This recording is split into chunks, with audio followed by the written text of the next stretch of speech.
All right, here we are, SAT 22 for the week of 28. Let's look at our question.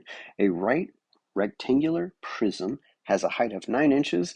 The length of the prism's base is x inches, which is 7 inches more than the width of the prism's base. Which function v gives the volume of the prism in cubic inches in terms of the length of the prism's base? All right, let's take a look at how we did on this question.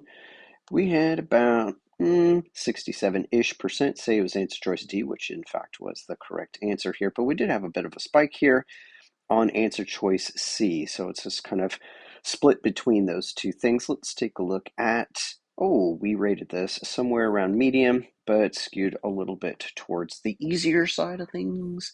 All right, let's dive into the solution here. Okay, so notice the language that we've seen quite a bit this school year in terms of the length of the prism's base. And in terms of means that whenever we write our formula here, V is equal to, and then you're going to have stuff, and the length is, it says the length is X. So that's got to have an X in it someplace.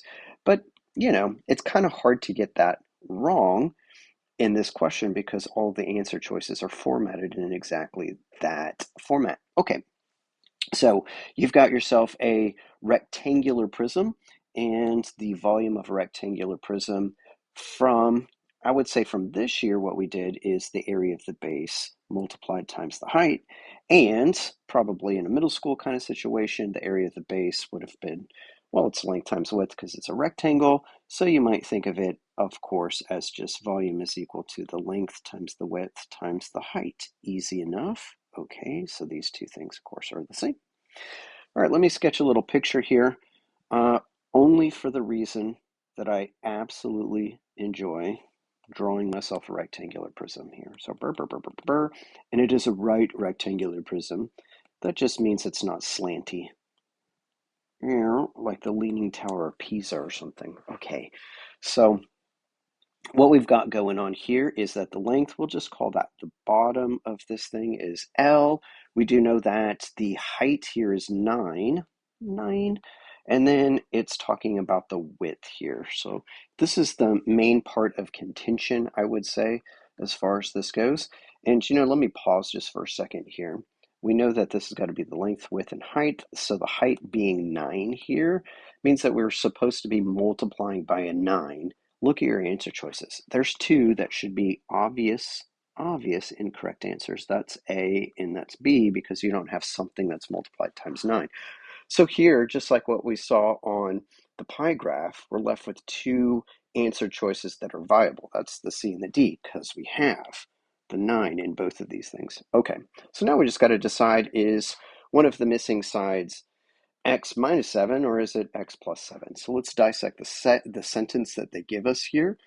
It says the length of the prism's base, which is x, which is 7 more than the width. So I'm going to write this as a sentence here, which I'll then turn into an equation. So I'm going to say x, which is, so that's an equal sign, which is 7 more than the width.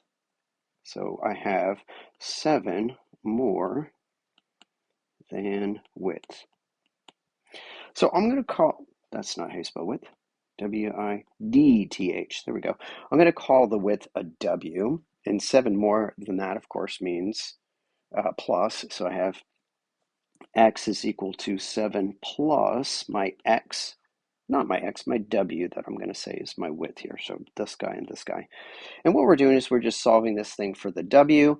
If I solve this for W, I got to subtract over the 7 here. So x minus 7 is equal to the width.